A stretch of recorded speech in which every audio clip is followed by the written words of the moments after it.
Okay, hey, what's going on, guys? We're doing our final part of this tutorial for naruto-arena photos. So, this is effects. So now that we have everything resized and saved, after we have screenshotted and cropped it, we are going to open up one of our resized photos. And we're going to go to layers. Well, actually, before that, I'm going to show you how to automate everything, okay? So first, go to Window and click Actions.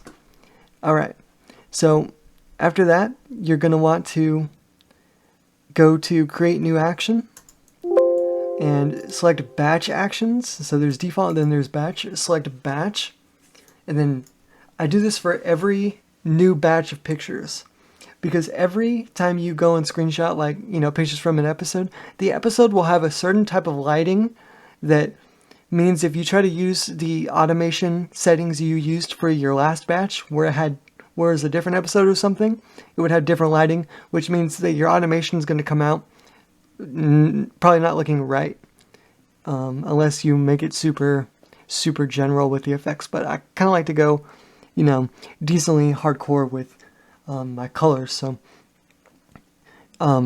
just select one photo and create a new batch action for every new batch of pics you create. Alright, so let's name ours Hanzo 2. So I've already created settings for this, but for the video I'm going to just do it here. So when you hit record now, everything you do from this point forward is recorded. Every setting.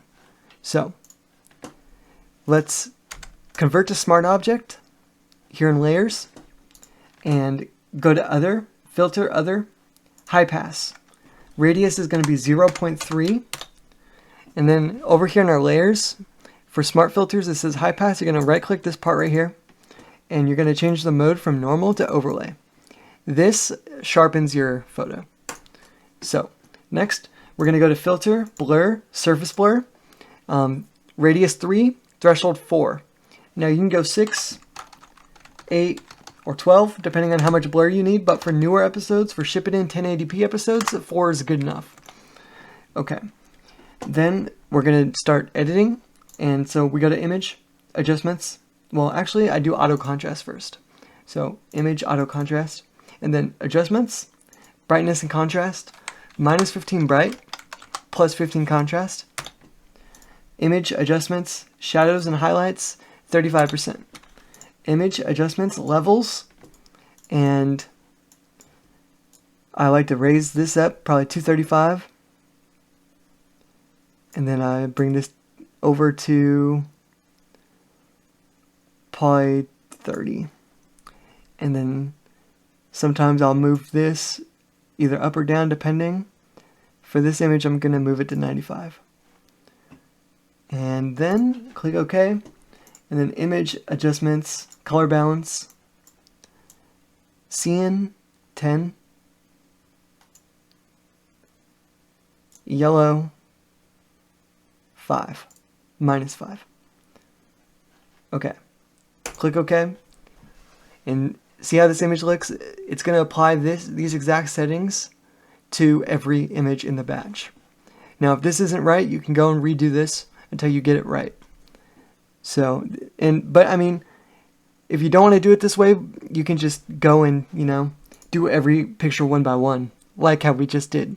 But if you're going to do it the batch way, once you get to the color balance setting, open back up your view, Windows, Actions, and click the stop buttons to stop the recording. Okay? And then you're going to delete this image. Don't save it. Hit no. Then you're going to go to File, Automate, Batch. Okay, now you got to click the setting or the recorded action that you did. So we did Hanzo 2. Okay, now we're going to select the folder we're going to use to make the batch of images of. So we're using our YouTube video photo folder. So we're going to select that. Okay, now we're going to choose where to save our batch. Okay, so we'll just create a new one. We'll just call it YouTube batch. And then select folder and make all your settings look how mine look. Okay, so suppress file open options, suppress color warnings, etc. Then everything should be good. Click OK, and it will do the entire group of photos with those settings we just did. And then we'll see how it looks in a second. Okay, so this is our stocks, resize stocks. Here's our YouTube batch. And yeah, everything came out looking great, actually. It looks wonderful. Perfect. So yeah, that's how I do pics, guys. It's pretty simple, pretty straightforward. Hope this helps you. And yeah, I'm glad that you guys have been giving me some positive feedback about the tutorial. So if anybody has any questions, please let me know. And peace out. Bye.